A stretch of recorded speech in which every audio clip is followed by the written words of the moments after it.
ঈদের ছুটির শেষে দূর দূরান্ত থেকে মানুষ ঢাকায় ভিড় জমাচ্ছে।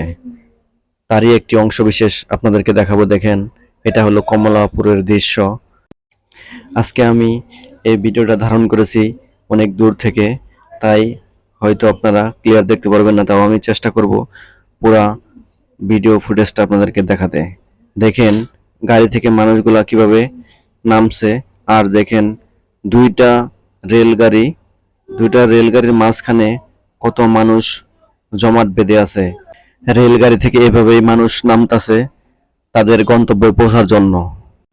দীর্ঘ 10 থেকে 12 দিন ছুটি শেষে তারা আবার নিজ নিজ কর্মস্থলে পৌঁছবে নিজের জীবিকা নির্বাহের জন্য এবং তাদের ফ্যামিলি চালানোর জন্য।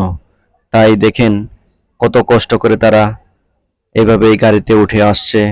তাই তারা নামতাছে, দেখেন তারই একটি অংশ বিশেষ আপনাদেরকে দেখাচ্ছি। দেখেন মানুষ আর মানুষ, পা ফালার জায়গা নাই। দুইটা গাড়ির মাঝখানেও কত মানুষ, দেখছেন কত মানুষ এখানে।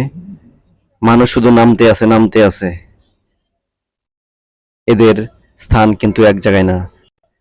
তাই এই রেলগাড়ি থেকে নামার পরেই তারা বিভিন্ন জায়গায় চলে যাবে, কারণ বিভিন্ন লোকের বাসা বিভিন্ন জায়গায়। তাই তারা তাড়াহুড়া করে এভাবেই নামতাছে। হয়তোবা সকালে তারা ঘুম থেকেই উঠে পড়েছিল এই গাড়িতে, তাই তারা দীর্ঘ প্রতীক্ষার পর গাড়ি থেকে নামতাছে অনেক আশা নিয়ে যে পরের দিন তারা ডিউটিতে যাবে। এভাবেই তারা প্রতিনিয়ত কষ্ট করে যাচ্ছে তাদের ফ্যামিলিকে ভালোভাবে চলার জন্য।